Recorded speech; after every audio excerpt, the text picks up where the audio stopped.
스마트 모듈러 포럼의 박상호 회장님 및 또 여러 관계자 여러분들께 감사의 말씀드리고요. 오늘 저는 옵사이트 컨스트럭션 국내외 동향 및 기술 정책 방향이라는 주제로 발표를 시작하도록 하겠습니다.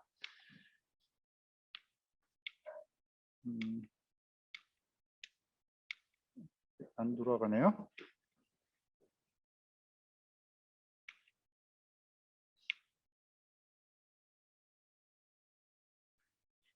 네. 예. 오늘 제 발표는요, 예, 4개의 세션으로 구성되어 있습니다. 먼저 국내 건설 산업이 직면하고 있는 변화, 그리고 이어서 OSC 연구개발 국내외 동향, 세 번째로는 국내 정책 동향, 그리고 마지막으로는 제가 연구 책임자로 담당하고 있는 OSC 연구단을 소개하고 어떠한 연구들이 진행되고 있는지 여러분들과 공유하는 그런 시간을 갖도록 하겠습니다. 네,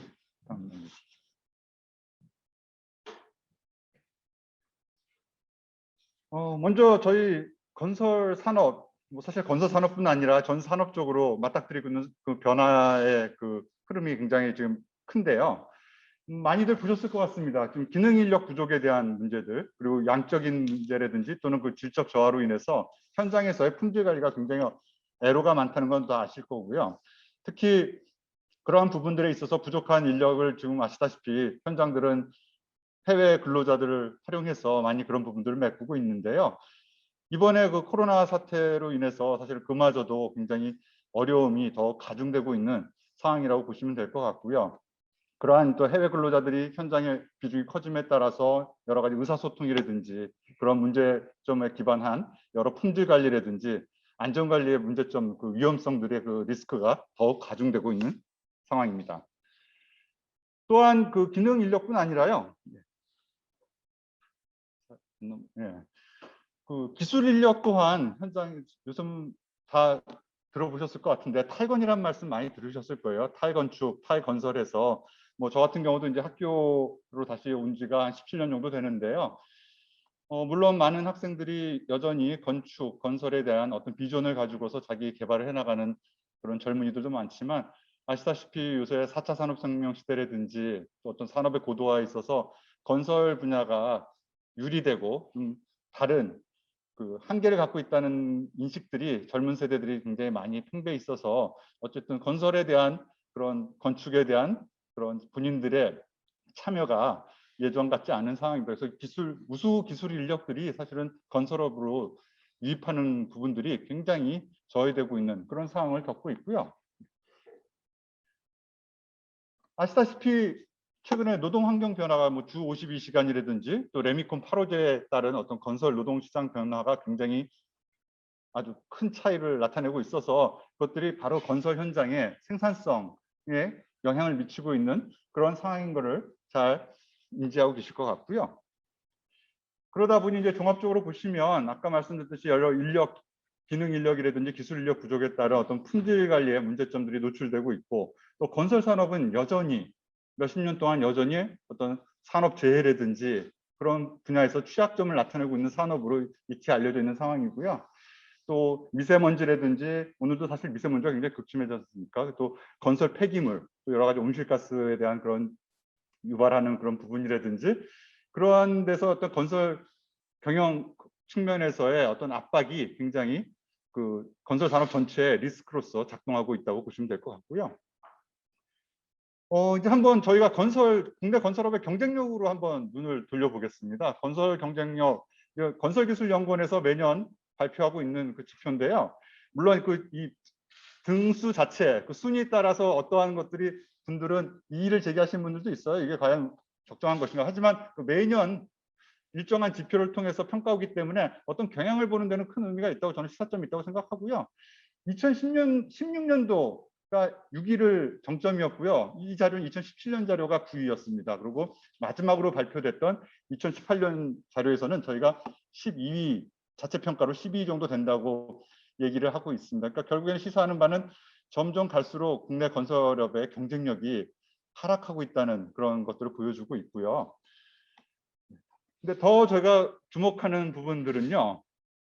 이게 WEF나 USB, IMD 같은 국제기관에서 그 첨단 건축 기술이라는 주제를 통해서 각국의 어떤 경쟁력을 좀 평가한 그런 자료가 될 텐데요. 보시면 저희 나라의 평가가 20위권 바뀝니다. 세 기관들 이렇게 종합적으로 보면 통상 20위권 바뀌라고 보시면 될 것 같은데요. 여기서 주목할 만한 부분은 이제 싱가포르이 되겠죠. 싱가포르 실질적으로 그 1위로 지금 경쟁력으로 1위로 지금 평가가 받고 있고요. 뭐 아시다시피 싱가포르 같은 경우는 BIM 같은 거를 국가 주도로 굉장히 활성화를 선도했었고, 또 최근엔 뭐 다 들어보셨을 겁니다. 그 PPVC라는 그 싱가포르 특유의 그 OSC 방식을 어떤 국가 경쟁력에 어떤 견인하는 인자로 드라이브 팩터로서 굉장히 국가가 지원하고 또 활성화하려고 노력하고 있다는 사실을 다들 알고 계실 것 같습니다. 또 이 그래프는요, 좀 아시다시피 최근 5년 동안, 사실 코로나 사태 이전에는 5년 동안 이 세계 유수의 컨설팅 펌들이 뭐 맥킨지나 보스턴 컨설팅 그룹이나 이런 데서 보면 건설 산업을 대상으로 한 그 보고서들을 굉장히 많이 쏟아냈습니다. 사실 그만큼 건설 산업 규모가 크고 또 거기서의 어떤 그 개선함에 있어서 그 개선점들이 굉장히 부가가치를 굉장히 많이 창출한다는 거에 이제 주목을 했다고 볼 수 있을 것 같은데요. 제가 본 것 중에서 보시면 X축이 생산성에 대한 그런 평균 생산성을 이제 나타낸 거고요. Y축은 각 산업별 디지털화를 평가해서 이제 둘 간의 관계를 한번 설정해 본 건데요. 뭐 예상하셨겠지만 건설업이 굉장히 낮은데 더 충격적이었던 부분들은 사실 농업이라든지 광업보다도 더 그 평가가 디지털화라든지 성장 잠재력이 더 낮게 평가되고 있다는 것들이 진짜 뼈아프게 다가오는 부분들이 아니었나 그런 생각이 들고 있고요. 그러면 지금까지 말씀드렸듯이 여러 가지 산업 시장의 변화라든지 뭐 그게 노동력이라든지 아니면 여러 가지 정보에 대한 디지털화에 대한 미비한 부분이라든지 또 여러 가지 품질에 대한 이슈들 또 안전에 대한 이슈들 그런 것들에 대한 우리 해결책을 이제 고민해야 될 시점이라고 생각이 들고 있습니다.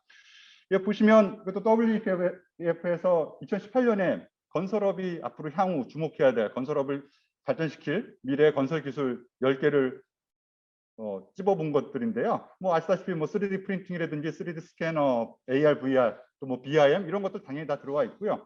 또 주목할 만한 거는 이제 여기 첫 번째 보시면 좌측 상단에 첫 번째 보시면 프리패브리케이션과 모듈러 건설을 앞으로 향후 건설업의 발전을 견인할 그런 주요 기술로 손꼽았다라고 봐주시면 좋을 것 같습니다. 그럼 제가 이제 간단하게 오늘 주어진 시간이 제한적이기 때문에 세계 각국에 대한 어떤 OSC의 어떤 경향을 간략하게 뭐 아시는 내용일 수도 있겠지만 다시 한번 짚어보겠습니다.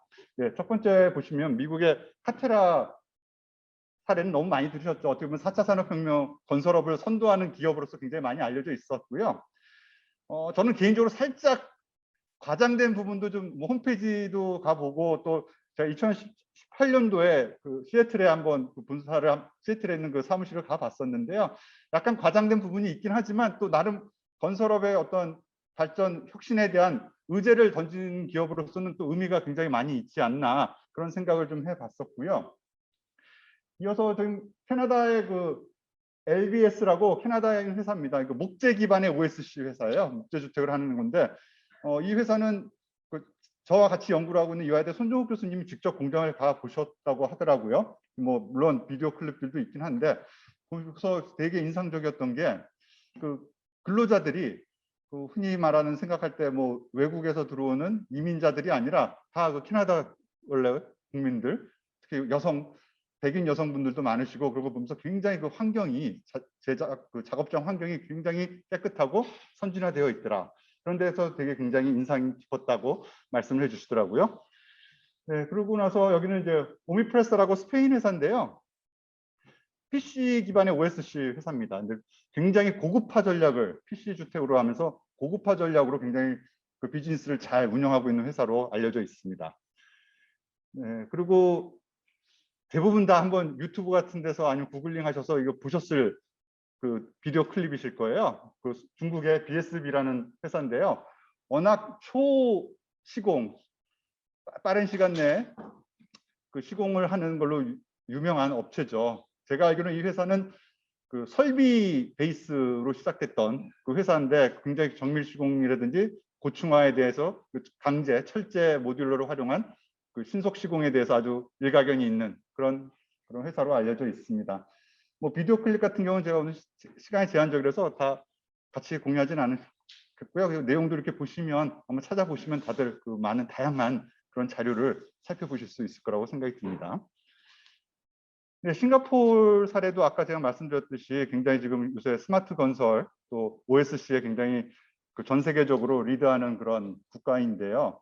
그 나라에서 어떤 건설을 국가 동력으로서 특히 그 현장 생산을 탈피한 공장 제조화하면서 되게 그 국가 동력으로서 굉장히 지원하고 또 확산에 적극적으로 그 작업하고 있는 그런 회사죠. 그 특히 보면 단순하게 이제 구조체뿐 아니라 욕실이라든지 주방같이 굉장히 시스템화되는 부분들에 대한 그런 그 유니트화된 그런 OSC 시스템을 개발함으로써 굉장히 생산성을 제고하는데 굉장히 많은 공을 들이고 있는 그런 상황이라고 보실 수 있겠습니다. 그럼 국내 상황을 좀 간략하게 설명드리면요. 오늘 아시다시피 지금 아까 그 일부에서 저희 뭐 좀 또 모듈러 위원회도 있었었지만 굉장히 지금 모듈러 사업들이 국가에서도 지금 벌써 R&D 사업이 진행되는 것들이 있어서 가양이라든지 또 천안 두정 같은 데서 지금 시범 사업이 성공적으로 끝났고요. 지금 현재 오른쪽에 보시는 것 같이 용인 영덕 그 경기 행복주택이 지금 2월 달에 지금 그 사업자를 선정해서 지금 진행되고 있는 상황이죠. 지금 보시면 이제 13층 이제 항상 그 고도화 기술 고도화의 관건이 되고 있는 내화 3시간을 이제 이번 사업을 통해서 구현한다면 아마 모듈러가 또 획기적으로 한 그 획을 그을 수 있는 그러한 아주 좋은 사례로 남지 않을까 싶고요. 아마 많은 관계자분들께서 관심을 갖고서 또 굉장히 노력을 다하고 계시다고 얘기를 듣고 있습니다. 그리고 또 이제 OSC 사례, 국내 OSC 사례에서 이제 PC 쪽으로 지금 모듈러에서 이제 PC도 같이 볼 텐데요. PC 같은 경우는 아시다시피 이라크 비스마야 프로젝트 같은 경우는 이제 10만 가구, 거의 뭐 60만을 대상으로 하는 신도시인데요. 뭐 분당 사이즈 정도 된다고 이해하시면 될 것 같은데 지금 하나건설이 굉장히 진행을 하고 있는데 지금 일부 입주도 완공된 블락들이 있고요. 예, 근데 좀 코로나 때문에 지금 현재 공사가 잠시 좀 중단된 상태이긴 한데 뭐 곧 재개될 것으로 좀 알려지고 소식은 듣고 있습니다. 네, 그리고 이제 국내에서도 사실은 오늘 좀 LH에서도 와 계신데요. 국내에서도 이제 새로운 생산 방식, 공동주택 생산 방식 어떤 대안으로서 모듈러와 또 OSC의 큰 양틀이 두 축이죠. 모듈러 방식과 이제 PC 방식을 이제 같이 고민을 하고 계신데 작년 12월에 1차적으로 김포 한강에 그 벽식 구조로서 패널 방식으로 지금 PC 주택을 지금 90년대 이후 처음으로 거의 30년 만에 처음으로 좀 완공해서 입주가 시작이 됐고요. 또 지금 현재 또 아산 탕정에 기둥보 방식으로 또 지금 골조가 지금 PC로 골조가 진행되고 있습니다. 또 하나의 어떤 지금 굉장히 저희 그 LH에서도 공공발주에서도 새로운 어떤 생산 방식 체계로서 그 OSC 방식에 대한 고민들을 굉장히 심각하게 진행하고 있다고 보실 수 있을 것 같습니다.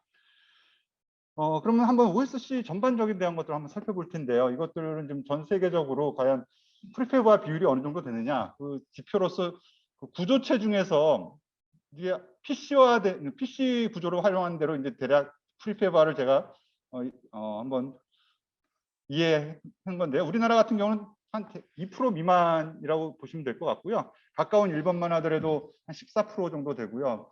북유럽 같은 데는 아무래도 기후적인 영향이 있어서 굉장히 많은 부분이 골조의 많은 부분이 OSC화돼서 진행이 되고 있습니다. 이는 결국에는 우리나라가 앞으로 향후 OSC화 할 수 있는 그 잠재적인 그런 물량이라든지 뭐 여러 가지 시장이 굉장히 사이즈가 크다고 생각하실 수 있을 것 같긴 한데요. 근데 단순하게 우리가 이렇게 OSC화가 안 되어 있으니 물량을 결국 발주처가 되겠죠. 민간이든 공공이든 발주한테 우리가 물량을 확보해 달라고 그냥 일방적인 주장을 할 수 없을 거고요. 그럼 과연 지금 현재 이렇게 확산하기 위한 어떠한 점들을 해결해야 될 건지 그런 것들에 대한 고민을 더 열심히 해봐야 될 시점인 것 같습니다.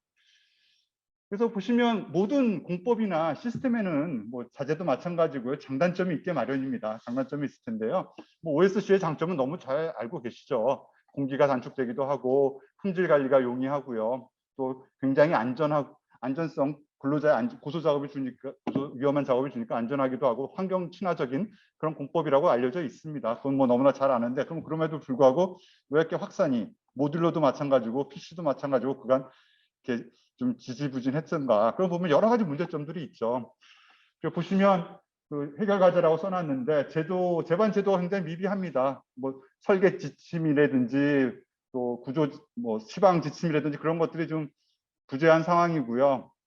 또 관련 법규 및 제도에 또 제약 조건도 굉장히 아직도 남아 있죠. 그리고 여러 가지 특히 설계 엔지니어링 단계, 공사 초기 단계에서의 어떤 설계 엔지니어링의 어떤 그 역량이 아직 축적이 되는 것들 시간이 좀 필요할 수 있을 것 같고요.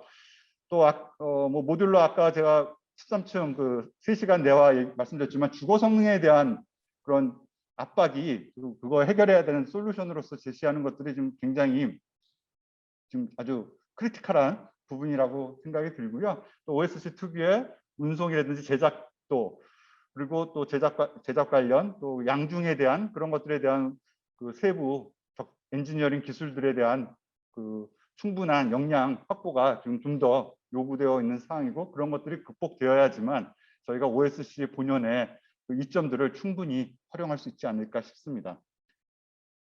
그래서 보시면 사실은 뭐 주제로 제가 이 사례로서는 PC를 OSC 중에서 PC 아시다시피 80년대 200만 호 주택 공급하면서 굉장히 각광받았다가 90년대 초에 일부 품질 관리 문제가 드러나면서 사실은 30년 동안 거의 주택에 있어서 PC는 거의 완전히 그 자리를 찾을 수가 없었죠.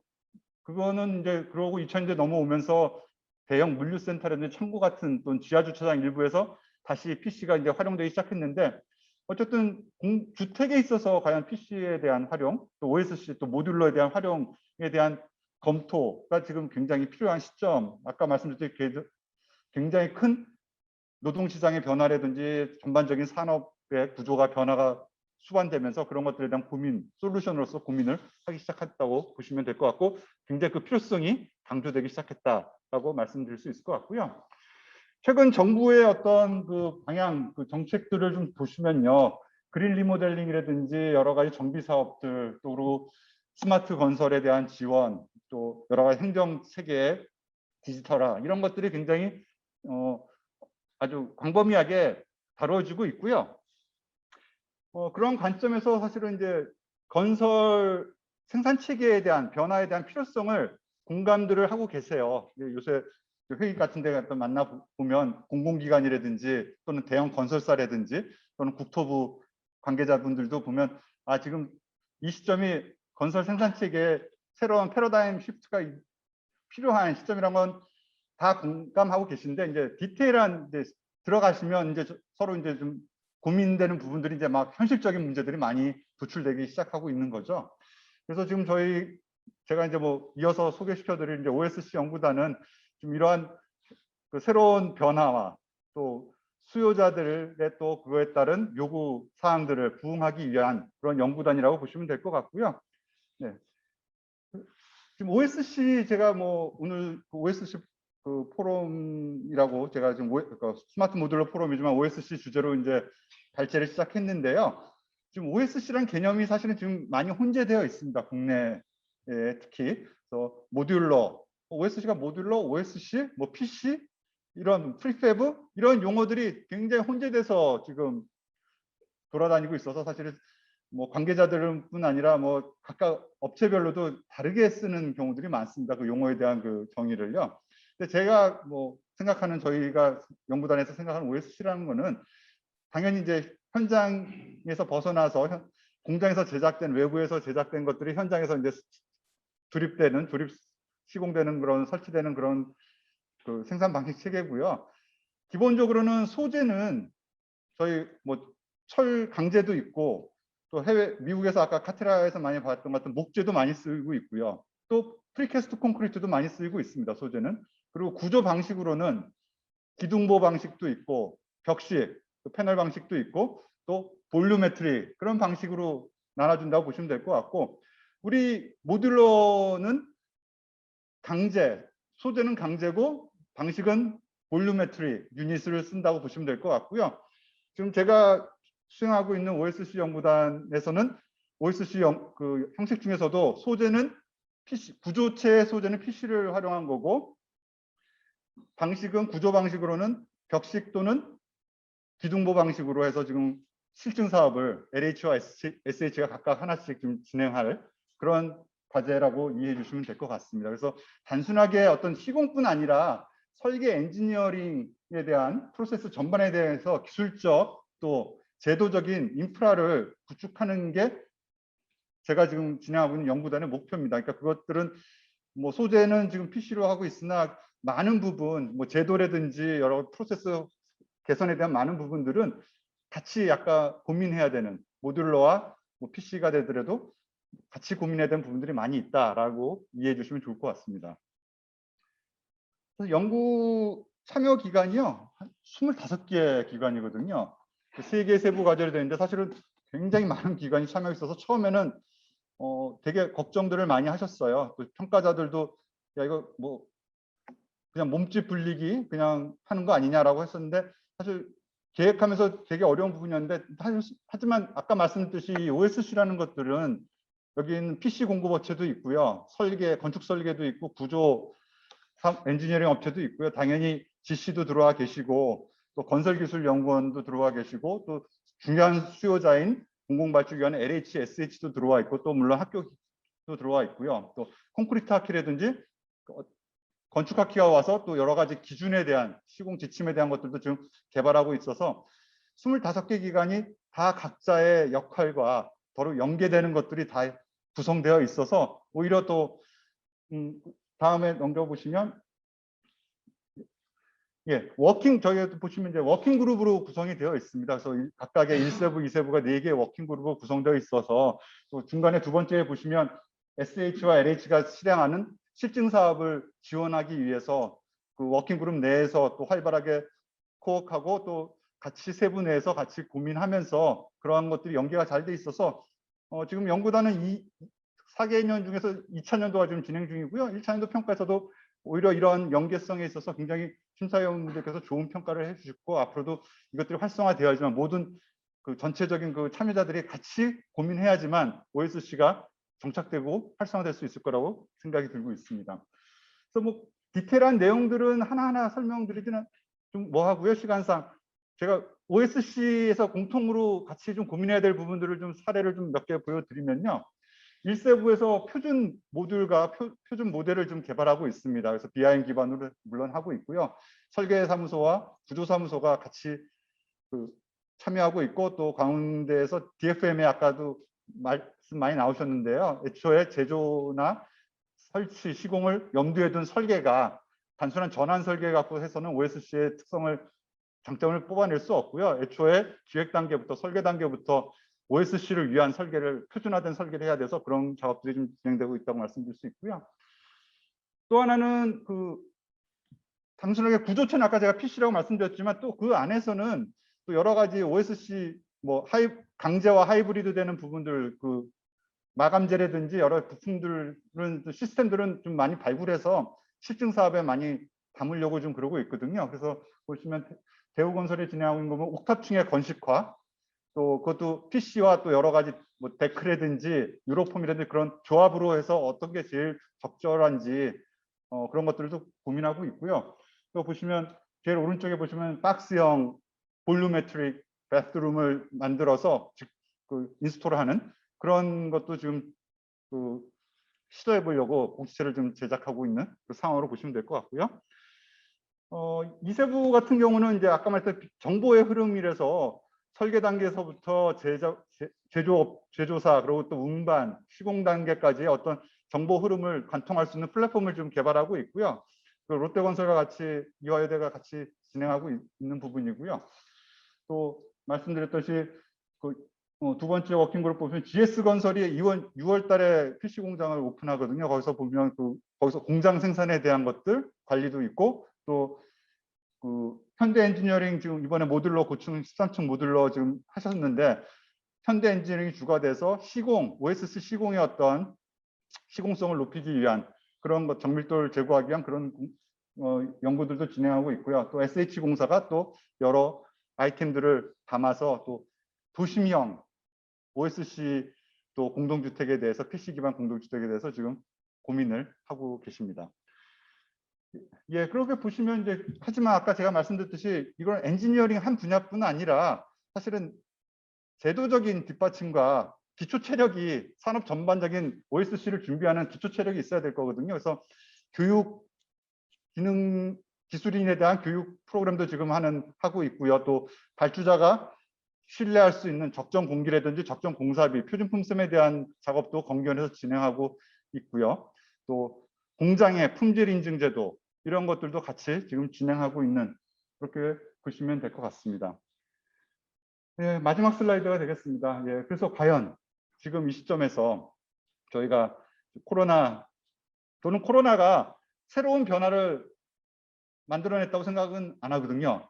앞으로 5년 또는 7, 8년 있다 일어날 일들에 대한 굉장히 가속화를 바로 오늘로 데리고 온 그러한 역할을 했을 거고요.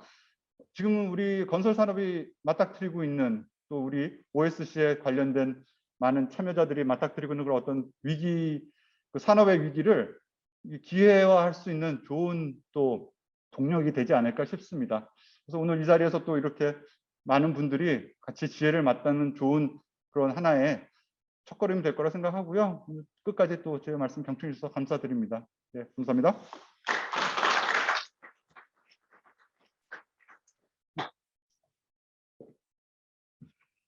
네, 첫 번째 발표 이화여대 이준성 교수님께서 고생해 주셨고요. 두 번째는 SH공사 김진성 수석께서 도심지 개발에서 모듈러 건축의 의미와 서울시 모듈러 주택 동향에 대해서 발표 주시겠습니다. 네, 반갑습니다. 서울주택도시공사 김진성입니다. 오늘 제가 말씀드릴 부분은 지금 서울이라는 도시에서 많은 변화가 일고 있는데요. 그 변화 속에서 모듈러 건축이 갖는 의미와 그리고 서울의 모듈러 주택 동향에 대해서 말씀드리겠습니다. 네, 우선 서울 많이 지금 급변하고 있습니다. 그중에 인구 구조도 변하고 있고요.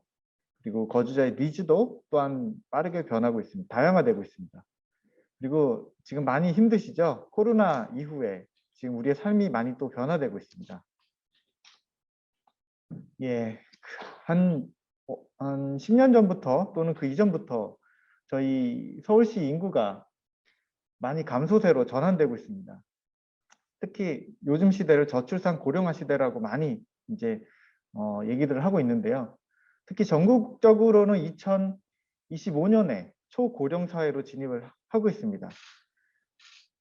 근데 서울은 그거보다 더 빠르게 그 초고령 사회로 진입하고 있습니다.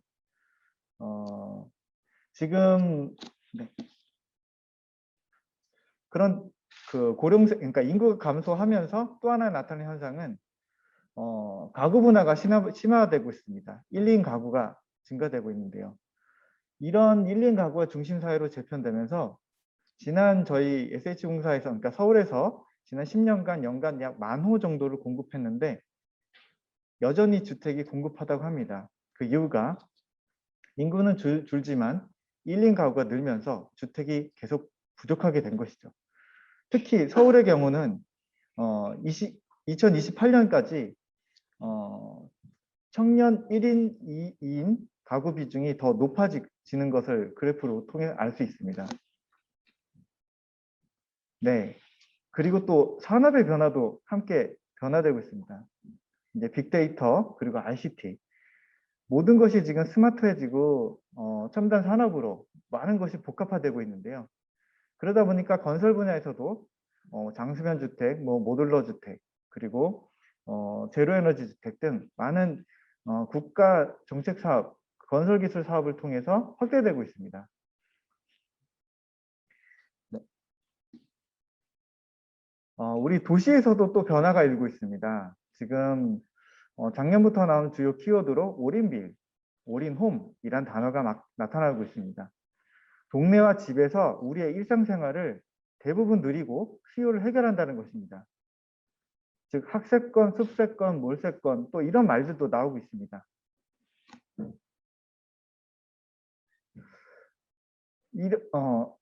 도시가 이렇게 바뀌면서 공간은 더욱더 복합화적으로 복합 공간을 이루고 있습니다. 저희 공사에서 신촌동 복합화 사업으로 최근에 추진한 사업인데요. 주민센터 위에 행복주택 우리 집이 있습니다. 그리고 다른 주차장 위에 있는 집도 있고요. 모든 것이 단순히 주거의 기능만 있는 것이 아니라 복합의 기능으로 지금 주거지가 서울은 바뀌고 있습니다. 그래서 원스톱 라이프라는 슬리퍼 생활권, 뭐 추리닝 생활권 이런 얘기들이 많이 나오고 있습니다. 이와 함께 또 골목길도 같이 변하고 있는데요. 과거에는 역세권이라 하면 역 주변에 있는 곳만 역세권이었습니다. 그런데 공유 킥보드나 이런 모빌리티 변화 보급화로 역에서 조금 떨어진 곳도 골목길 역세권으로 같이 발전하고 있습니다. 그래서 단지 도시 설계 분야에 있어서 많은 변화가 또한 예상되고 있는 현상이고요. 이런 변화의 중심에는 에코부머 주연 시대가 지금 이루고 있습니다. 이 에코부머 세대가 추구하는 것은 핫플레이스 그리고 힙플레이스, 즉 공간을 재편하고 있습니다. 과거에는 정통적이었던 공간을 리모델링하거나 이들이 다시 찾는 공간으로 트렌디한 SNS 활동 중심으로 많이 입소문타고 그렇게 변화되고 있는데요. 그림에서 보시면 뭐 경리단길, 샤로스길, 무슨 길 젊은이들이 많은 동네 지도를 바꾸고 다시 찾고 있습니다. 이들 에코부머의 계층의 특성이 또 하나 있습니다. 새로운 기술에 대한 거부감이 없다는 것입니다.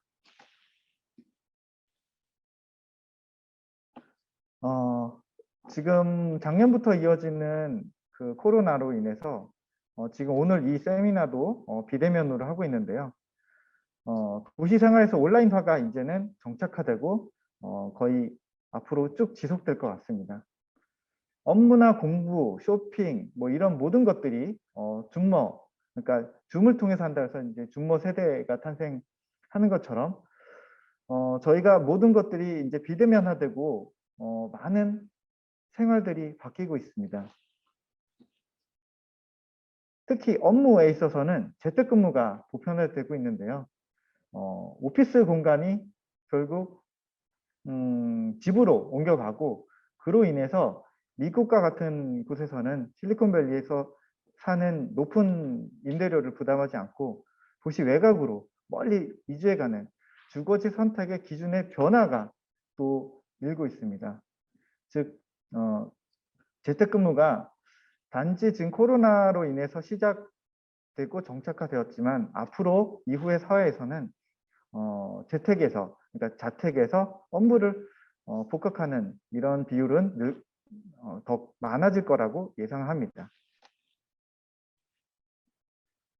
이런 코로나 DIY 전성시대, 즉 그 속에서 또 내 집에서는 이들이 셀프로 나 홀로 뭐 가구도 만들고 미용실도 집에서 하고 많은 것들을 또 집 안에서 생활을 하기도 합니다.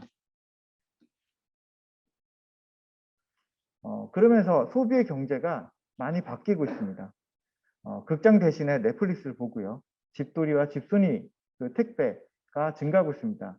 이런 집에 대한 개념의 변화는 공간의 홈에 대한 변화까지 이어지고 있습니다. 즉 사회적 변화에 즉각적인 대응 가능한 건설 기술이 요구된다는 것입니다. 이런 변화 속에서 서울이 어떤 방향으로 대응을 하고 있었나 또는 할 것인가에 대해서 청신호, 공간복지, 컴팩트 시티, 그리고 스마트 홈이라는 키워드로 말씀을 드리겠습니다. 우선 앞에 1인 가구가 늘면서 서울에서는 청년 신혼부부들이 갈 곳이 없고 서울에서 살고는 싶지만 많이 어렵다고 합니다. 신혼부부들은 아이를 키울 곳이 없고요. 그래서 저희 그 서울주택도시공사에서는 청신호라는 주택 사업으로 청년의 취업난과 저출산의 문제를 해결하는 주거 사다리를 만들고자 했습니다. 이들 청신호의 주택에 이제 들어갈 청년과 신혼부부들은 저희가 수요 조사를 했을 때 아파트 단지에서 살고 싶어하는 경향이 컸고요. 그리고 다 갖춰진, 그리고 몸만 들어가면 되는, 그리고 공유의 개념도 있지만 개인적인 커뮤니티 공간, 그리고 편히 쉬는 안식처가 되는, 그리고 맞춤형 커뮤니티, 즉 이 키워드를 종합해 보면 사람답게 살고 싶다라는 얘기였습니다. 그리고 잘 살고 싶다라는 얘기였죠. 그래서 그 3년 전부터 청신호라는 주택 사업을 시작했고요. 요거는 동영상인데요. 예, 넘어가겠습니다. 네, 저희가 당시에 만들었던 표준 평면이 있습니다. 한 칸 더, 그러니까 한 면 더, 한 칸 더, 한 걸음 더라는 컨셉으로 1호 주택과 청신호 2호 주택이 현재 준공된 편태고요. 전용 20과 39에 최적화된 이 평면은 이따가 말씀드리겠지만 모듈러 사업에 있어서 결국 1인형과 2인형에 가장 적합한 주택 사업이자 또 모듈러 주택에 맞는 평면이어서 이쪽에 좀 특화될 수 있다라고 생각을 했습니다. 지역적으로 볼 때는 또 지역 맞춤형 공급을 저희가 진행하고 있는데요. 단지 그 주택만 공급하는 것이 아니라 주택 소개, 저층주거리라든가 기성시가지에는 필요한 시설을 지역에 맞춰서 좋은 공간으로 이렇게 제공하고 있습니다. 앞에서 말씀드린 복합화 사업이 이런 개념의 같은 맥락으로 이해하시면 될 것 같습니다. 그리고 도시, 크게 이제 단지를 넘어서 도시 개념으로 조금 작은 도시 개념으로 나가보면 주택을 또는 공공주택이나 저희가 주택 개발을 할 때 지금까지의 방법은 도심지 안에서 이제 부지를 찾았지만 지금은 저희형 토지를 활용하는 것이 최근의 사업 경향이었습니다. 고가차도나 도로 위 또는 차고지, 유소지 등 저이용되고 있는, 그러니까 기능은 있지만 그 위에 수직적으로 용적률을 더 얼마든지 더 부여할 수 있는 그런 새로운 공간을 찾게 된 것이죠. 그래서 작년부터 이제 설계를 진행하고 있는 컴팩트 시티 사업이 있습니다. 도시 안에 효율을 높인다라는 그 키워드 속에 도심 속에서 결국 지속 가능한 개발이 어떤 방식으로 도시를 효율화시킬 것인가에 대한 고민이었습니다. 그 첫 사례가 신내 4지구 공공주택지구 사업입니다. 지금 한창 설계가 진행되고 있는데요. 전체 북부 간선도로의 일부 500m 정도 되는 상부 공간을 녹지와 주택으로 개발한다는 그런 조금 국내에는 처음 있는 사업입니다. 일본 같은 경우에서는 이런 사업들이 사례가 어느 정도 있었고요.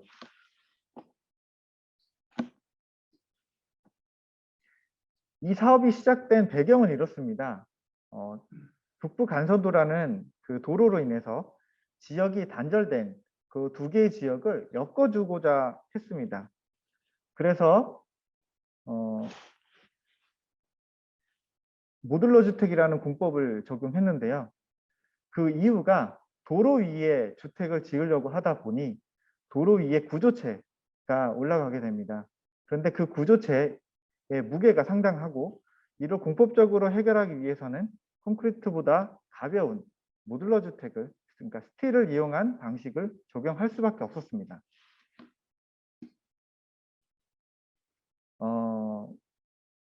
이렇게 모듈러, 그러니까 주택 사업을 같이 하면서 또한 녹지를 제공하게 됐습니다.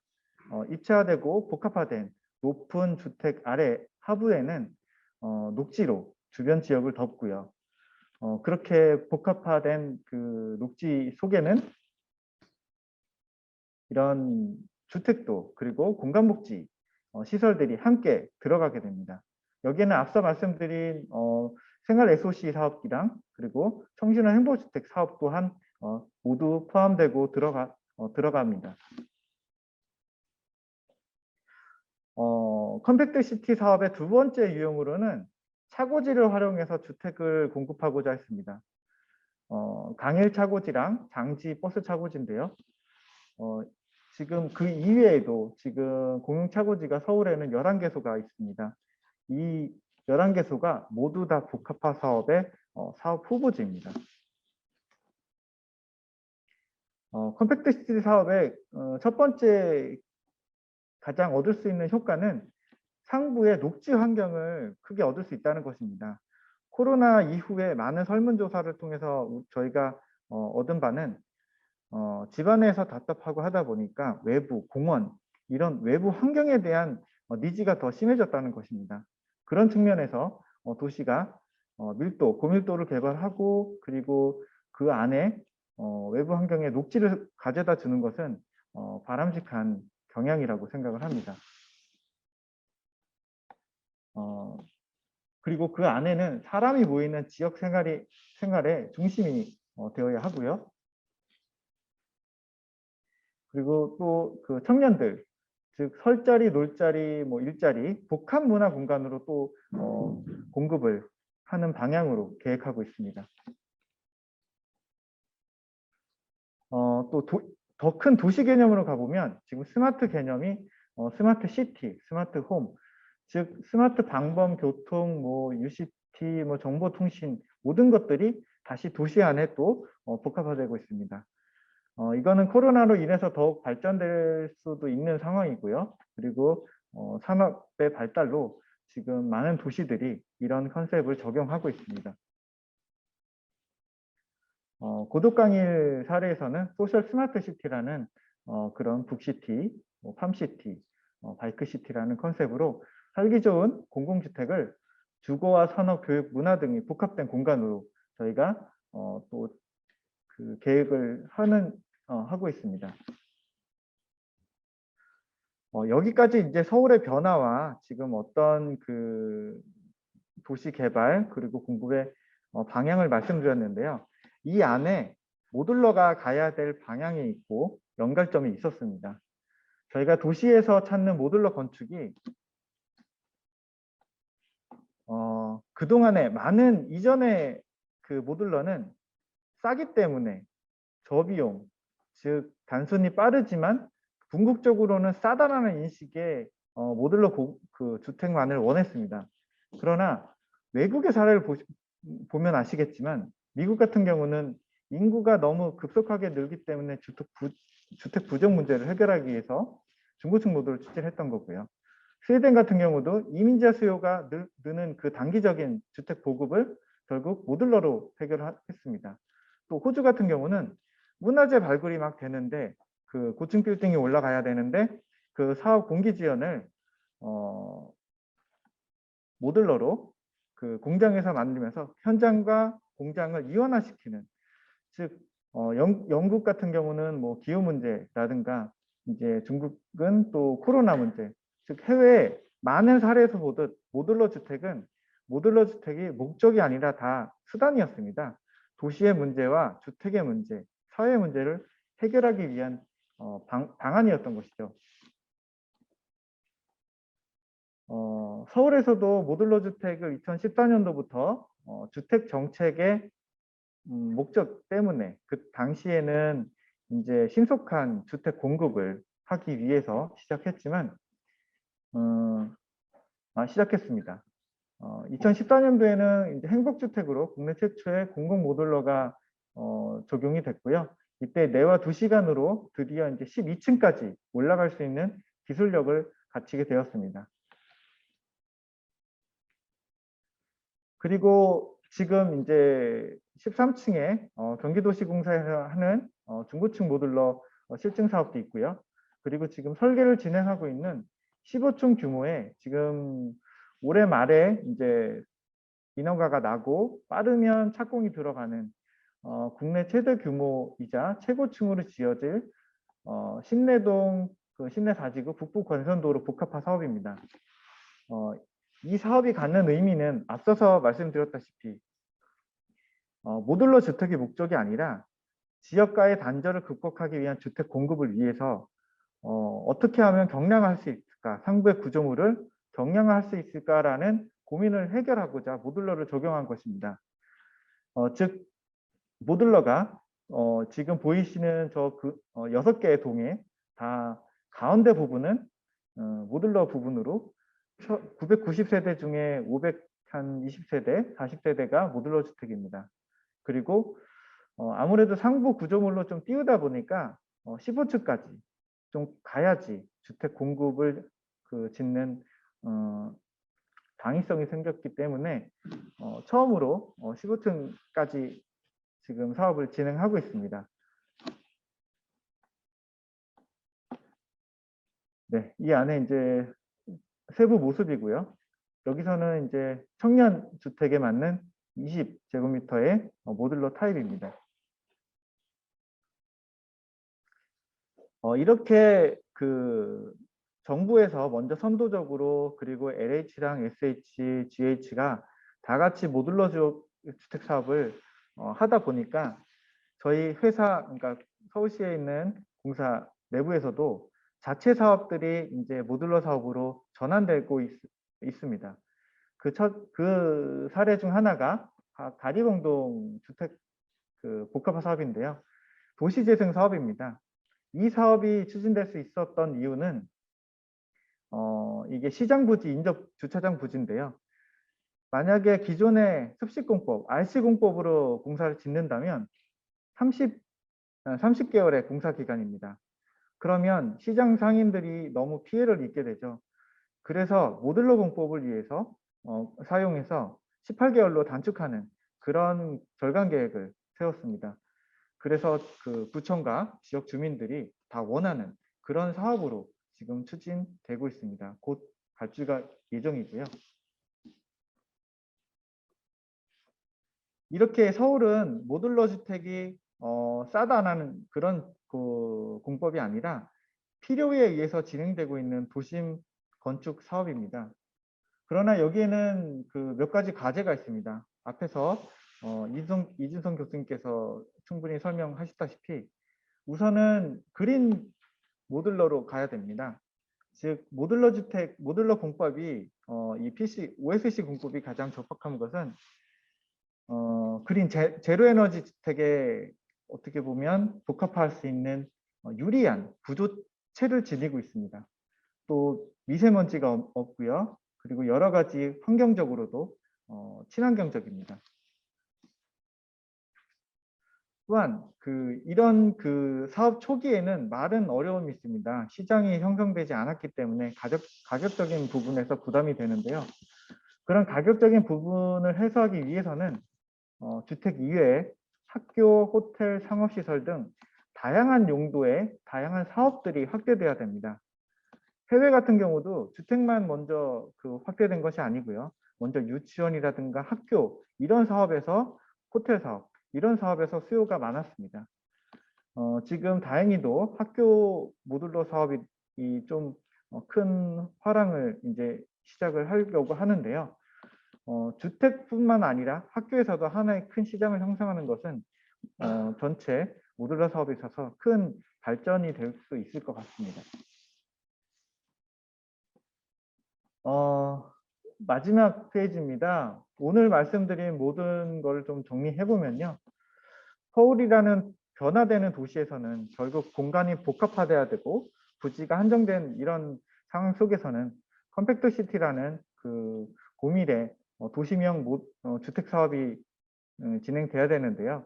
그 하나의 해답으로는 우선 공급하는 청년과 신혼부부들 이 계층을 대상으로 도시명 모듈러 주택 사업을 시작하자는 것입니다. 즉 공간적으로는 소통의 공간으로 확장 가능하고 변화 가능한 그런 가변적인 공간으로 계획이 되고요. 그리고 서울에 대규모 택지가 없기 때문에 유휴부지랑 유휴부지 등을 활용해서 어느 대규모 중규모 부지에 그리고 청년부터 신혼부부 나아가는 고령화 계층까지 도시명 모듈러 주택 사업의 비전을 좀 제시하고자 합니다. 네, 이상 발표를 마치겠습니다. 감사합니다.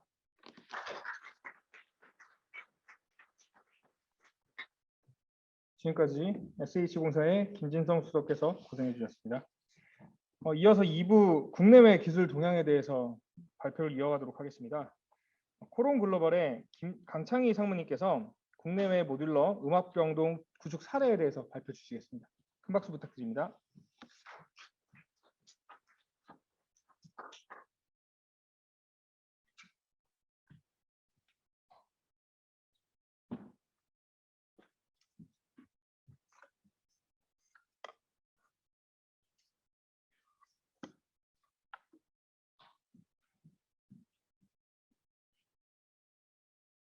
시작하겠습니다. 안녕하십니까. 코론 글로벌 강창희 상무입니다. 오늘 발표드릴 내용은 저희들이 그 작년하고 올해 초에 모듈러 건축 방식으로 구현한 국내 음압병동 시공 사례를 소개시켜 드리고자 합니다. 사례 프로젝트는 문경에 있는 서울대학교 병원 인재개발원 부지의 경증 생활치료시설 24병상 그리고 국립중앙의료원 서울 중구 소재에 있는 국립중앙의료원 주차장 부지를 이용을 해서 중환자용 코로나 긴급치료센터 30병상 그리고 저희와 협력관계에 있는 그 회사에서 싱가포르에 수출한 코런트레이트 큐브 모델 50병상에 대한 세 가지 분야를 잠깐 소개를 시켜드리겠습니다. 그리고 이 프로젝트를 수행하면서 느꼈던 점들을 간략히 공유하고자 합니다. 대부분의 자료들이 동영상 자료로 보시기 편하게 되어 있기 때문에 크게 제가 말씀드리는 것보다는 영상에 좀 집중을 하는 것도 괜찮을 것 같습니다. 다음 장 다음이요. 저희들이 작년에 코롱 글로벌에서는 작년 7월 달에 7월 10일부로 코롱 모듈러스 주식회사라는 회사를 출범을 시켰습니다.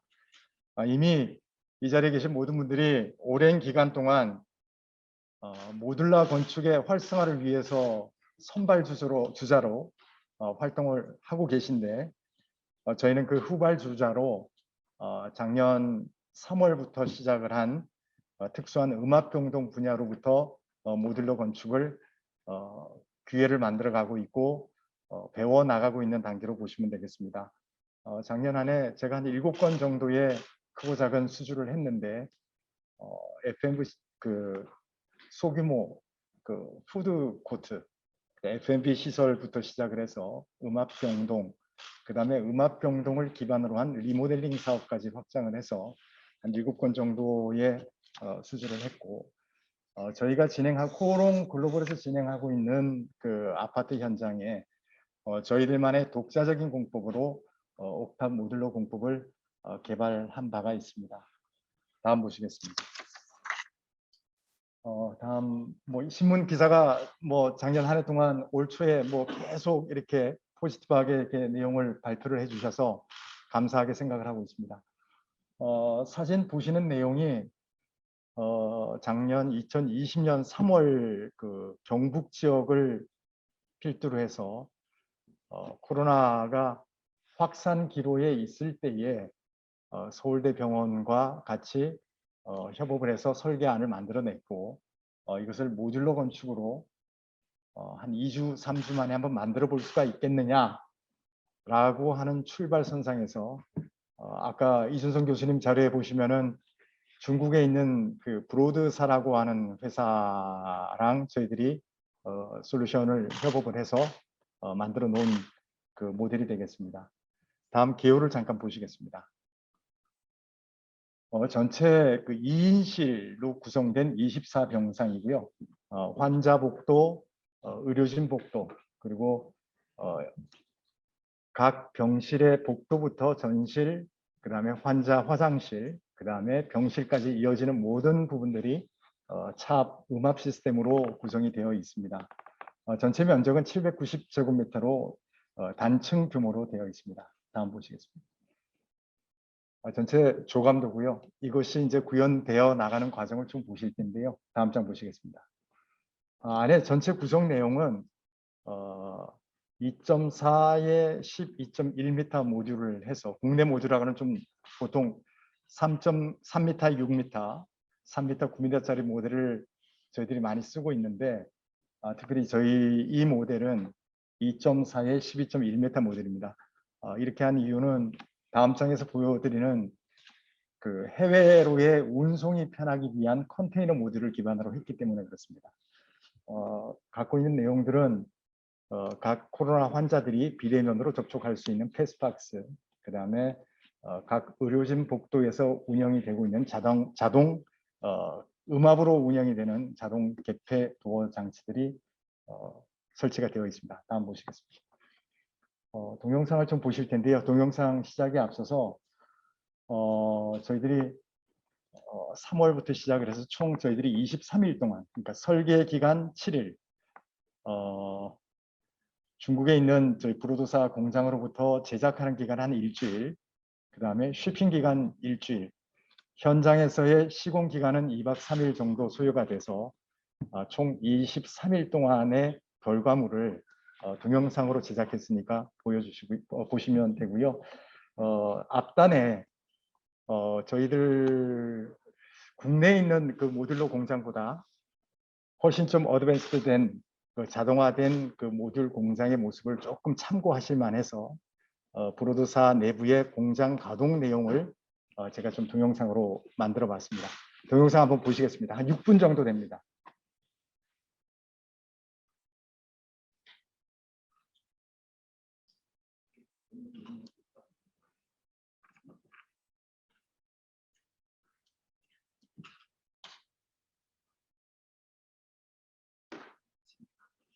네네네.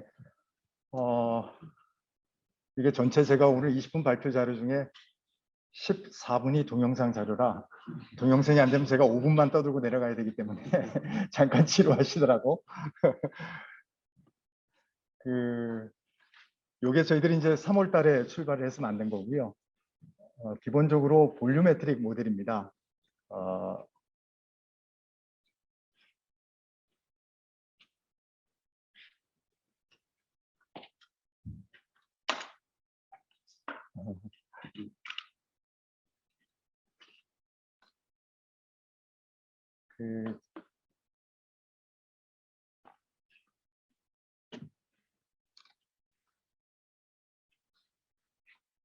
제가 참고로 중요한 프레젠테이션이 있었는데 오늘 같은 상황이 있어가지고 아예 큰 실수를 하고 수술이 탄력이 된 적이 있어서 그때 생각이 나는데 어쨌든 이 서울대학교 문경에 있는 인재개발원에 있는 이 모델은 그냥 경증 치료센터입니다. 근데 이 모델을 필두로 해서 작년 5월 달에 국립중앙의료원 3층짜리 중환자 모델을 저희들이 수술을 하게 됩니다. 중환자 모델은 기존의 경증 환자 시설은 기본적인 음압만 구성이 되거나 이 정도만 하면 되는 시설이지만은 중증 환자 시설은 산소 호흡기 치료가 가능한 부분까지 되어 있어서 상당히 좀 이렇게 기술력이 좀 필요합니다. 문경 거부터 먼저 보시죠.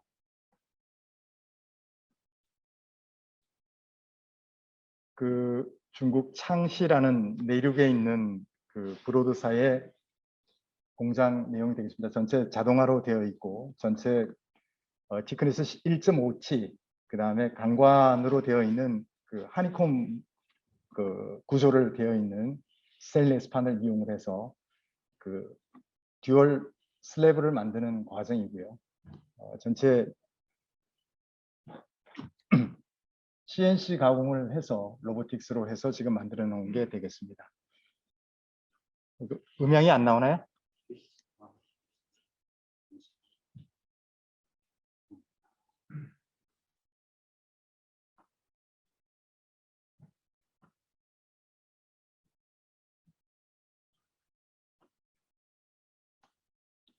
음향이 뭐 볼이 안 맞는 모양이네. 지금 총 저희들이 모듈 사이즈는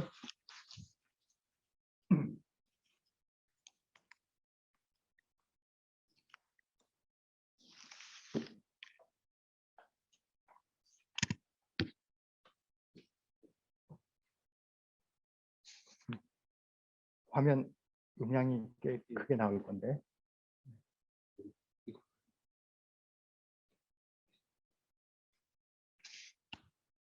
죄송합니다. 제가 미리 좀 체크를 했었어야 되는데 그 음향 없는 상태로 보시죠.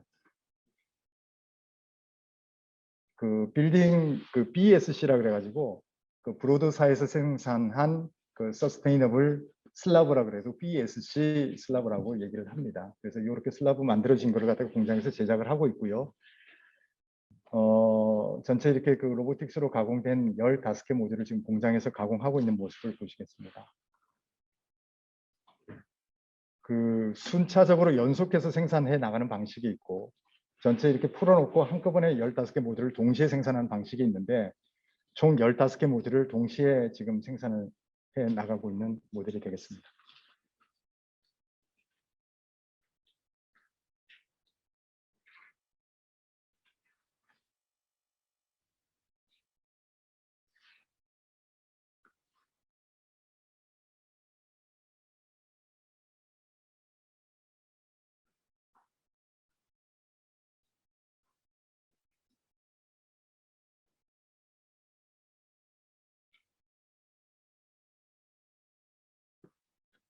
그 의료 시설 안에 들어가는 패널들은 그 의료 시설에 합당한 라미네이티드 패널이 들어가 있고요.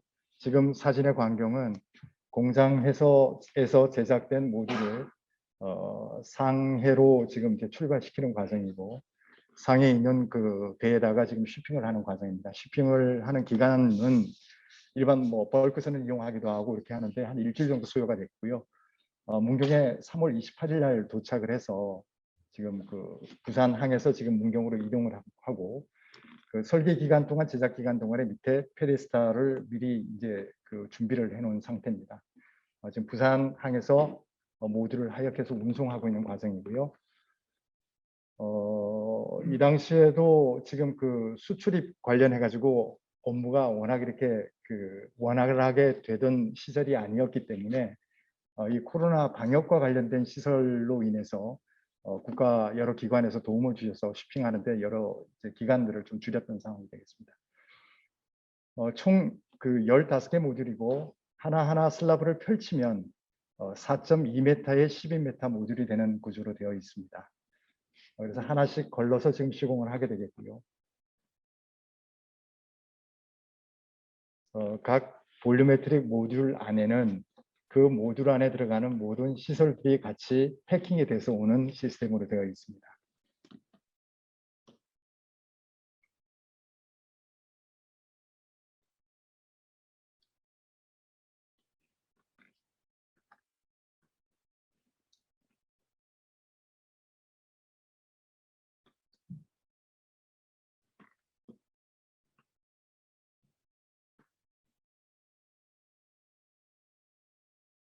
위에 하나씩 걸러서 시공된 모듈 위에 상판을 얹어서 조립이 완료되는 과정이고요. 인면에 특별한 이제 모듈이 필요한 부분들을 현장에서 조립하고 있고 안에 패킹돼서 온 시설물들을 설치하고 있는 과정입니다. 전체 현장에서의 시공 기간은 2박 3일, 그러니까 3월 28일부터 시작을 해서 3월 30일 오전에 완료가 된 상태가 되겠습니다. 전체 투입 인원은 그 저희들이 이제 그 실제 이 조립하는 기능공들을 한 11명 정도 투입을 했고 기계 전기인은 한 20명 정도 별도 투입이 된 음압 시설입니다. 옆에 좌우에 보시는 것들이 그 음압을 구현하는 공조 시설들이 되겠습니다. 그래서 이게 뭐 초기에 그 코로나 대구 지역, 경북 지역의 경증 격리 시설로 좀 활용이 됐었고 24개 병상으로 지금도 활용을 하고 있습니다. 안에 시설의 내용들입니다. 그 시설의 수준들은 일반 병실에서 지금 그 일반 재래식공법으로 지어진 내부하고 동일한 수준의 퀄리티를 보여줄 수가 있고 주로 그 스테인리스 스틸의 제품들이 많이 들어가 있기 때문에 오히려 그 습식공사에 의한 품질 저하 문제는 전혀 없다라고 보시면 될 것 같습니다. 중앙관리실의 모습이 되겠습니다.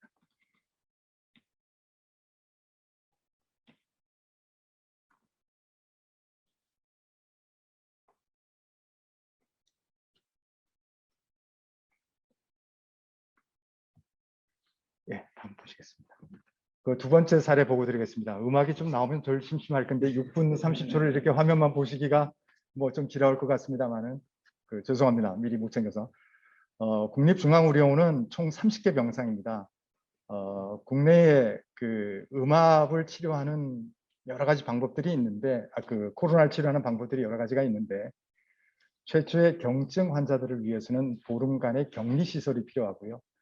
이 격리 기간 동안에 환자가 급격히 상태가 안 좋아지면 대학병원급의 음압시설이 완벽하게 구현된 중증 긴급치료센터로 들어가야 되는데 국내 공공의료기관에 사실은 이제 준비되어 있는 이 시설들의 양이 상당 부분 부족합니다.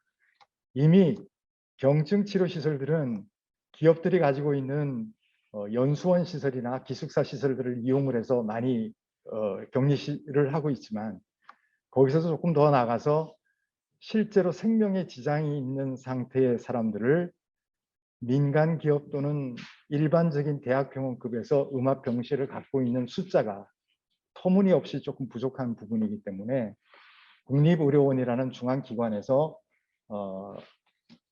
중증 환자를 위한 긴급치료 병상을 만들어 보자라는 거고, 아까 보신 서울대병원의 모델을 보시고 우리 국립중앙의료원의 의료부지를 이용을 해서 3층짜리를 만들어 보자, 이렇게 해서 저희들이 솔루션을 제공을 했습니다. 아까 서울대병원 보신 모델이 구조적으로는 8층까지는 별 문제 없이 적층이 가능합니다만은 이 중증 치료 시설은 면적의 비율로 보면 병실의 비율과 병실을 지원하는 지원시설의 비율이 지원시설 비율이 훨씬 큽니다. 그래서 병원의 특수성 때문에 그런데요. 그것을 모듈로 전환하기에는 너무나 어려웠기 때문에 저희들이 서울대병원에서 적용했던 브로드사의 볼루메트릭 버전을 버리고 거기에 핵심 소재인 슬라브 모델만 가지고 와서 국내에 프리패브리케이션화 시킨 모델이 되겠습니다. 그리고 각 병실에 들어가 있는 유닛에 들어가 있는 화장실 모델, 전실 모델은 국내에 그 유닛을 팟 모델을 만들어내는 그 업체 거를 갖다가 저희들이 OEM 방식으로 생산을 해서 슬라브를 깔고 얹고 슬라브를 깔고 얹고 하는 3층짜리 규모로 좀 진행을 했던 겁니다. 사진으로 동영상으로 보실 건데요. 저희들이 상해에서 갖고 오는 쉬핑에 관련된 비용을 환산을 해보고 해외로 이 모델을 수출을 했을 때 어떤 방식이 가장 낫겠냐, 넉다운 방식으로 좀 가야 되는 거 아니냐, 볼륨메트릭으로 가는 부분들에 대한 거는 어쨌든 쉬핑 비용이 너무 비쌀 수도 있겠다라는 하나의 솔루션 해결도 있었고, 중국의 슬라브 모델 갖고 있는 그 특허 모델을 국내 특허화로 좀 변경을 시켰습니다. 조립하는 모델을 별도로 특허를 출원을 했고, 그런 부분에 좀 이렇게 인사이트를 가지시고 동영상을 잠깐 보시면 될 것 같습니다. 보시겠습니다. 전체 1층하고 2층에 총 15개실이 있는데 전체 2인실로 변환이 가능해서 현재 30병상으로 되어 있고 지금 작년부터 지금까지 계속 30병상이 풀로 가동이 되고 있습니다. 각 병실마다 산소호흡기 치료 및 에크모 치료까지 가능한 설비들이 다 들어가 있고요. 층고는 기존 중국 우리가 서울대병원 모델보다는 훨씬 상향된 2.8m 높이로 계획을 했습니다. 다음 보시겠습니다. 전체 조감도고요. 동영상으로 보시는 게 가장 좋을 것 같습니다. 다음, 지금부터 보시면 될 것 같습니다.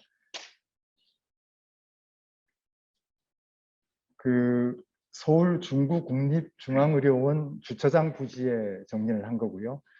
3층이다 보니까 환자 동선과 의료진 동선을 분리해서 승강기 모듈이 좀 필요했습니다. 그래서 좌우측에 일반적인 우리가 썼던 철골 공법으로 승강기 케이지를 만드는 과정이고요. 지금 화면에 보시는 과정이 그 브로드사이의 슬라브를 국내화시켜서 구제화시켜서 하나하나씩 이렇게 펼쳐 나가는 과정입니다. 저기에 대해서 이제 케이지하고 되어 있고요. 수직적으로는 철골과 철골을 상부로 이렇게 올리는 연결 접합 기술은 국내 가오리안 기술을 접합을 해서 완성을 한 사례가 되겠습니다. 각 그 화장실 유니트를 배치를 해서 다음 층을 지금 시공을 하고 있고요. 전체 저희들이 이 3층을 설계에서부터 시공까지 한 53일이 걸렸는데 현장에서 소요된 시간은 한 12일 정도 소요를 했습니다. 이렇게 프리패브리케이션을 다 이렇게 풀어서 그 시공을 했고요. 특별히 저희들이 갖고 있는 기술 중에 지금 외벽 판넬을 붙이시는 게 보이시는데 왼쪽의 회색은 일반적인 우리 쇠도시 패널입니다. 오른쪽에 하얀색으로 되어 있는 패널은 라이트판이라고 하는 라이트 텍스에다가 포를 집어넣어서 폭 3m에 길이 9m를 한 방에 시공할 수 있는 그런 패널 자재를 가지고 기존 단열재보다 조금 상향되는 단열 성능을 가지고 있습니다. 그래서 그 엑시아 마테리얼이라는 자재를 저희들이 보유를 하고 있고 이 모델을 가지고 지금 외피까지 완성을 한 상태가 되겠습니다. 전체 외관의 모습이고요.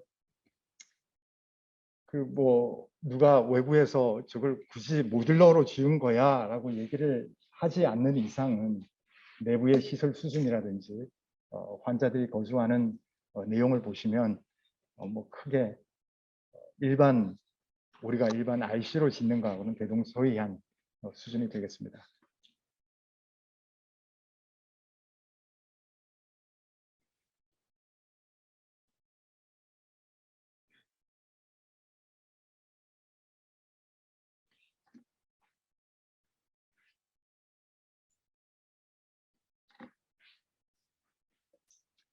그 저희들이 이제 모듈 자체의 길이 자체가 12m다 보니까 나름대로 이렇게 좀 처짐이라든지 울림이라든지 이런 부분들에 대해서는 저희들이 조금 더 넘어야 되는 숙제로 가지고 있고 계속해서 디벨롭해 나갈 생각입니다.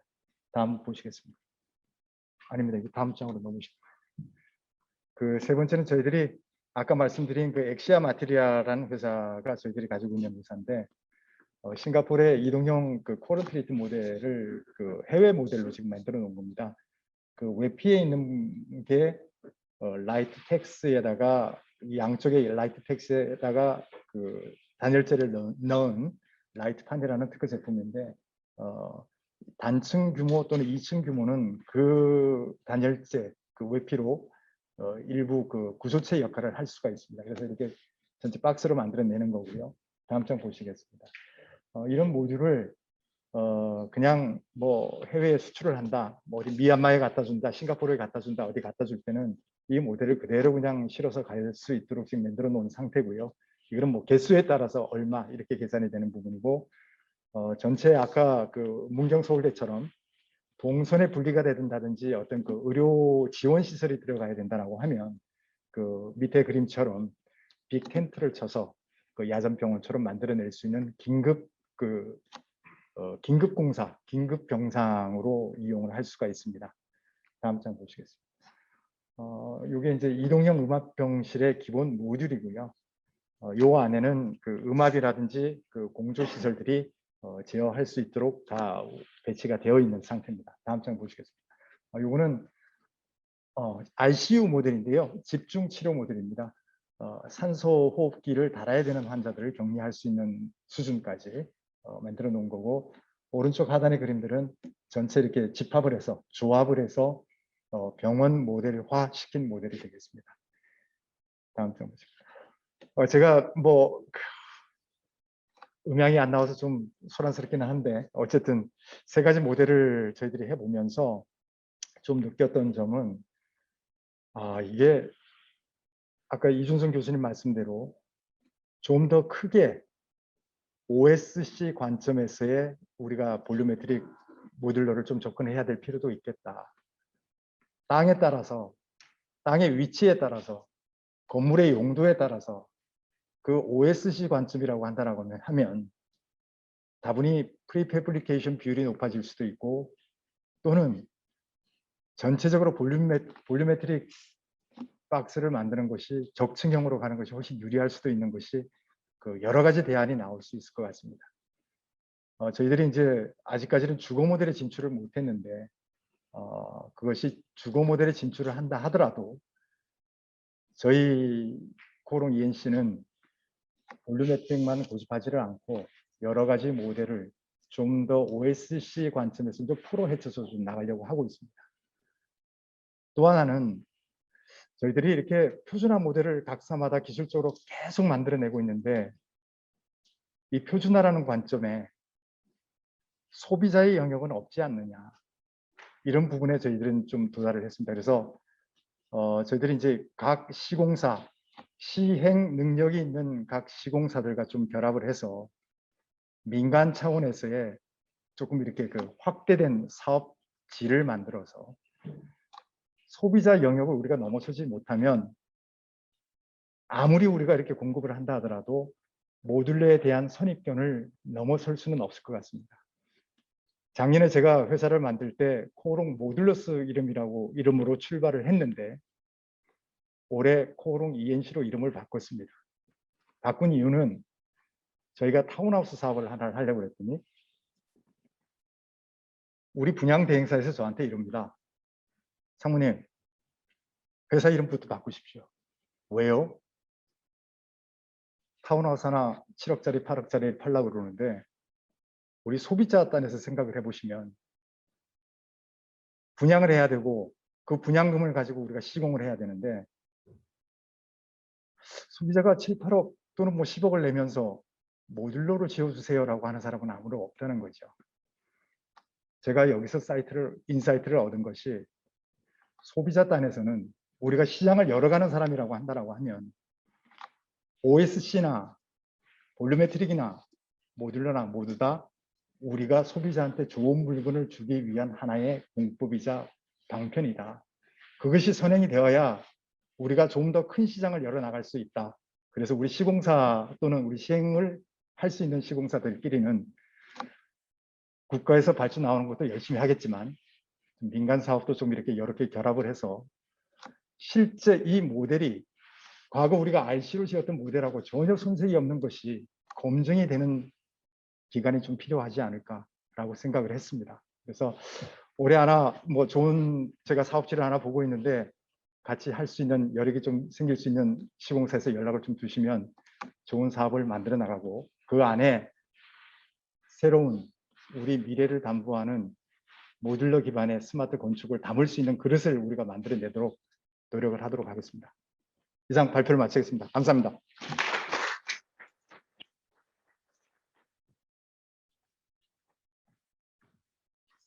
발표해 주신 코오롱 글로벌의 강창희 상무님께 감사의 말씀을 드립니다. 운영 중에 조금 미숙했던 부분이 있는데요. 저희 그 부분에 대해서 조금 양해의 말씀을 드리고요.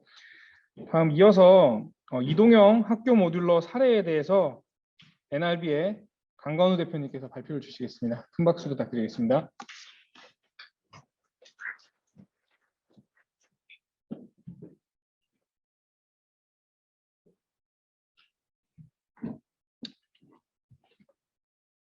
안녕하십니까. NRB의 강근우입니다.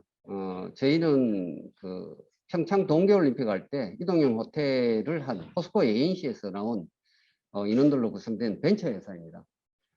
그 이동형 학교를 지금 주력으로 하고 있는데 한번 실제 사례를 가지고 한번 설명을 드리도록 하겠습니다. 저희들 그 브랜드 이름을 브릿지 스쿨로 정했습니다. 왜냐하면 기존 건물이 있고 새로운 건물을 지을 동안에 잠깐 사용하는 임시 건물이기 때문에 브릿지 스쿨이라고 이름을 지었고, 사례는 포항 유강초등학교에 했던 사례를 설명드리도록 하겠습니다.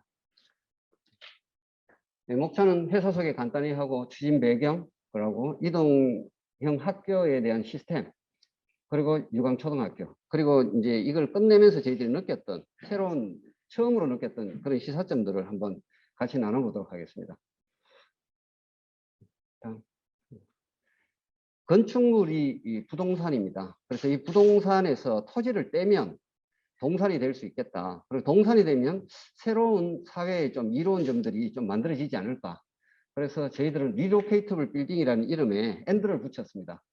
기존 건물의 성능을 다 만족하고 그리고 움직이는 건축물.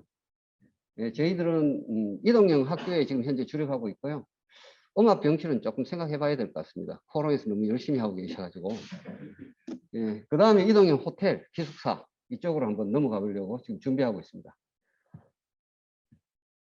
이 프로젝트들은 저희들이 직접 설계하고 제작 설치한 것도 있고 그리고 기술 컨설팅을 한 그런 부분도 있습니다. 예, 다음.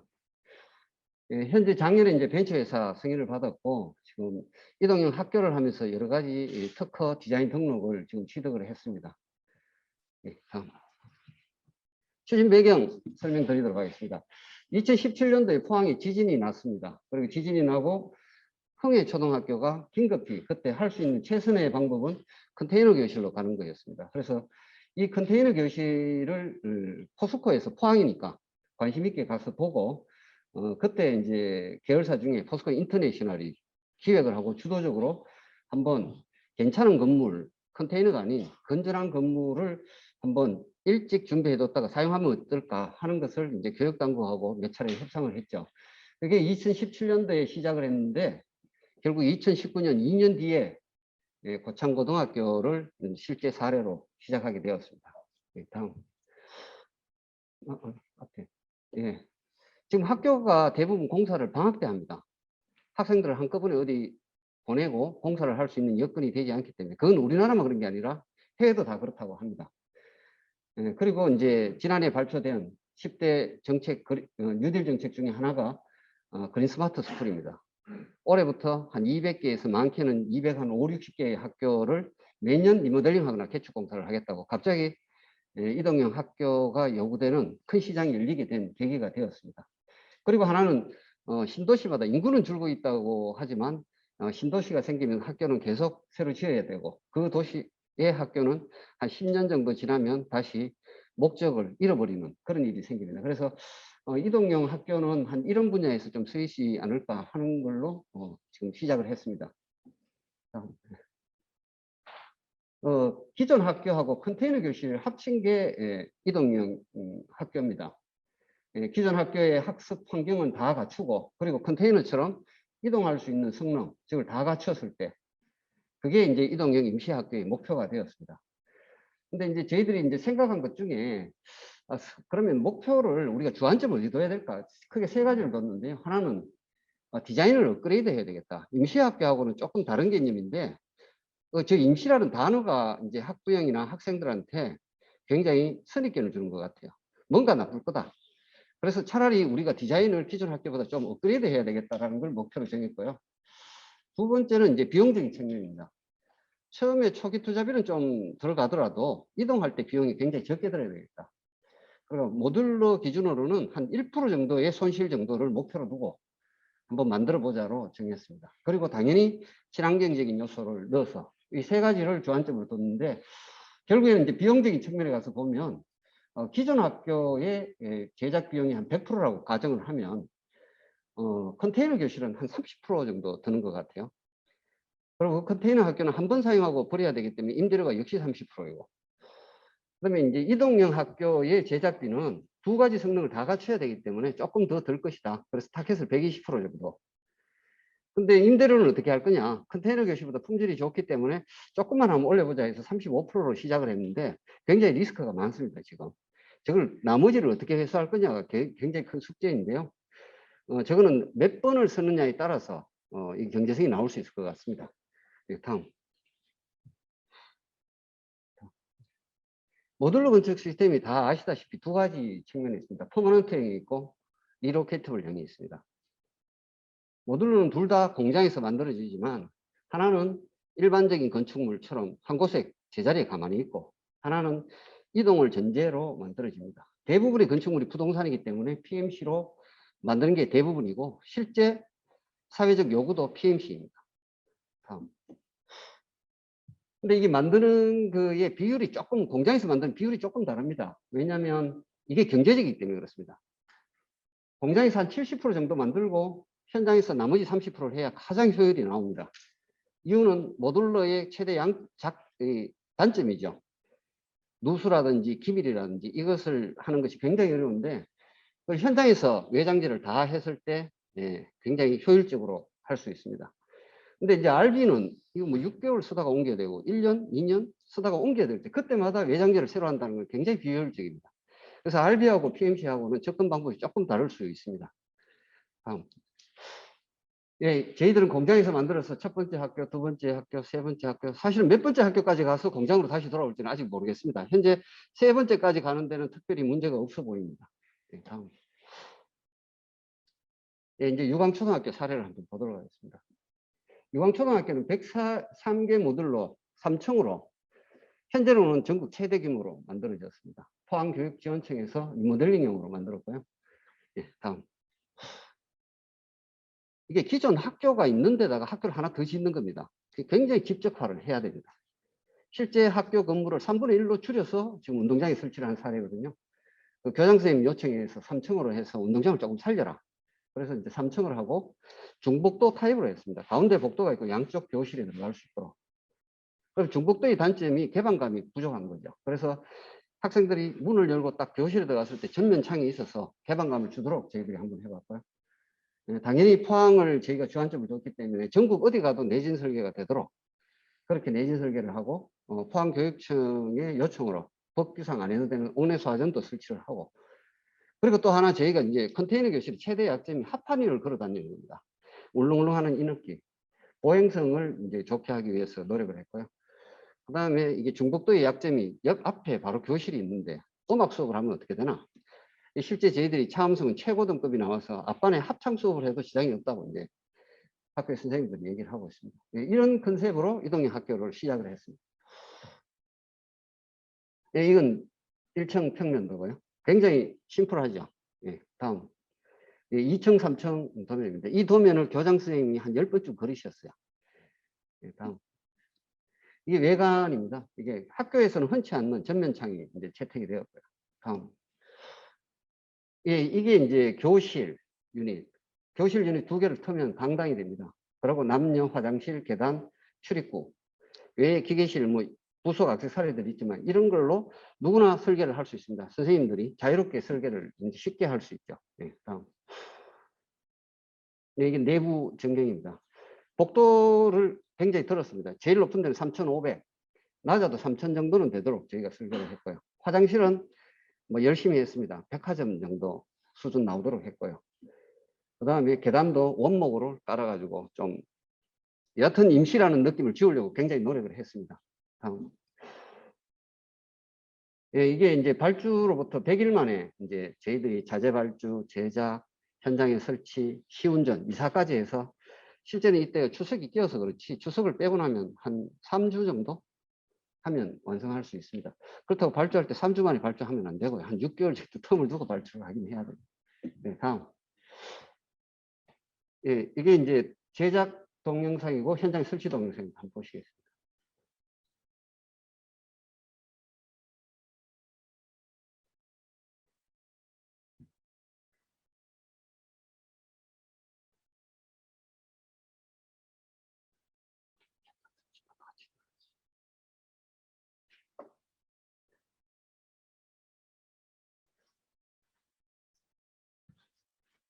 이게 운동장에 그냥 지대력 5톤 정도 나오면 되도록 설계를 했거든요. 그래서 기초를 놓고 그냥 페레스탈 놓고 그냥 모듈을 샀습니다. 이사 갈 때도 이사 가고 마당만 설면 될 정도로 이동 비용을 줄이는 데 노력을 했습니다. 저희는 하이브리드라고 보시면 됩니다. 볼루메틱하고 판넬 타입하고 같이 섞어서.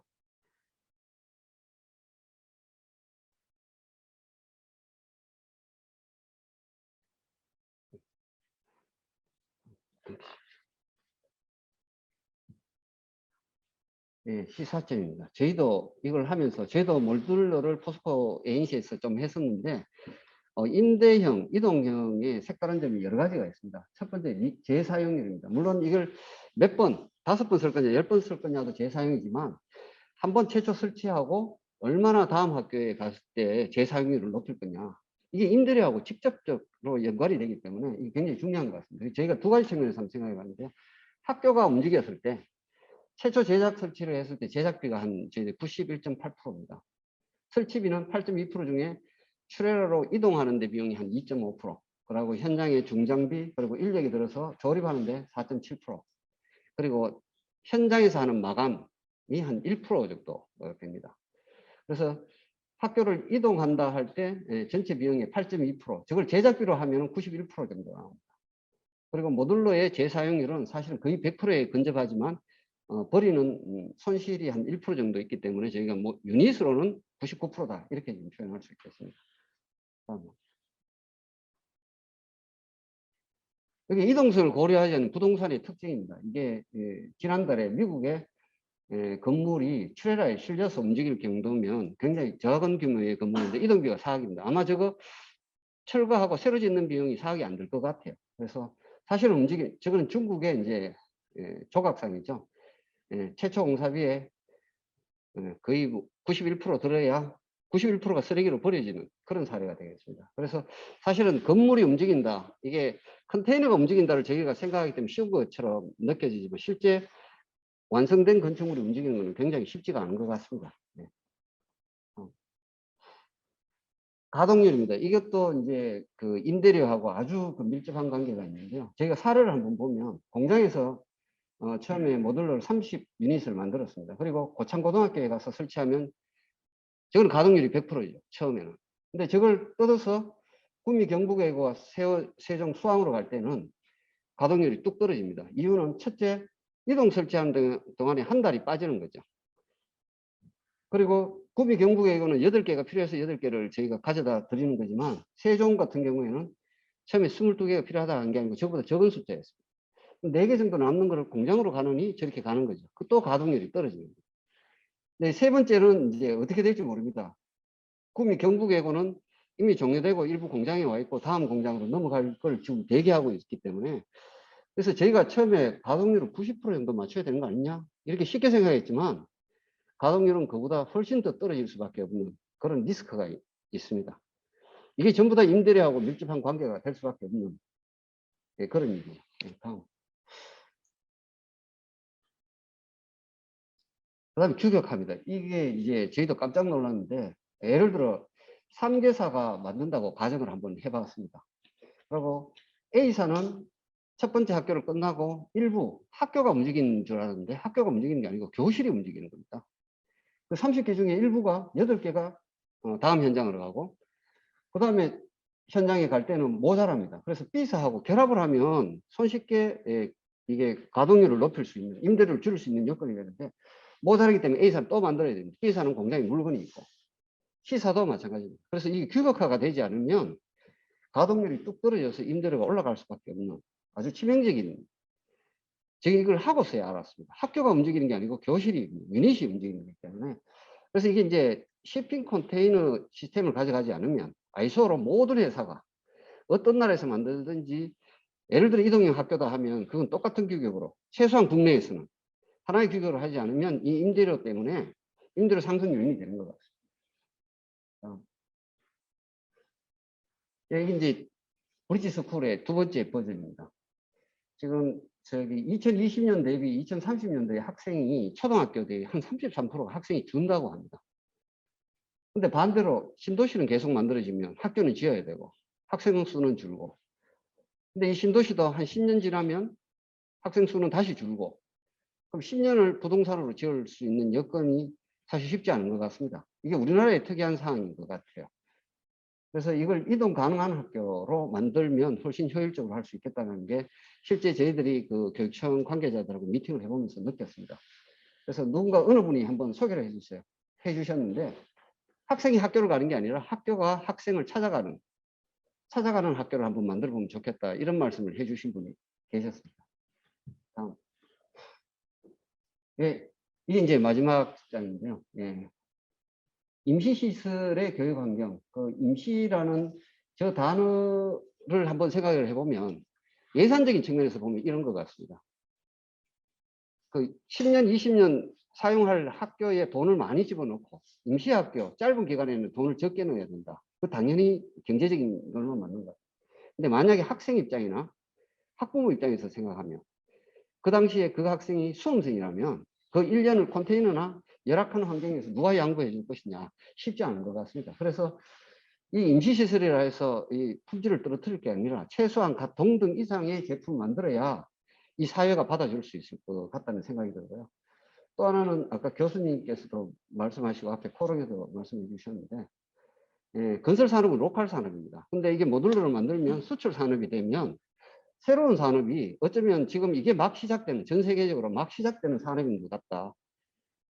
그럼 지금 건설 산업이 이제 국내 인력보다는 해외 인력이 더 많은데 이게 제조업으로 되면 좋은 직장도 생기고 새로운 산업.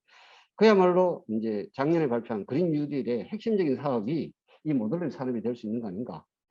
그리고 이게 이제 이동영 학교의 정부에서 발표한 숫자를 보면 학교가 200개입니다. 200개면은 모듈 유닛을 하면 6,000개, 모듈러 개수를 하면 12,000개입니다. 12,000개를 1, 2년 내에 만들어서 이걸 계속 임대로 돌려야 되는 거죠. 어느 한 회사가 할 수 있는 일은 아닌 것 같아요. 그래서 지금 모듈러에 관련된 모든 회사들이 한꺼번에 같은 규모로 같은 공법으로 한꺼번에 만들어서 같이 이 산업을 같이 일으키는 게 이런 포럼이나 이런 데서 역할을 좀 해서 같이 할 수 있는 산업을 일으켰으면 좋겠다는 이런 생각을 듭니다. 네, 이상 마치겠습니다.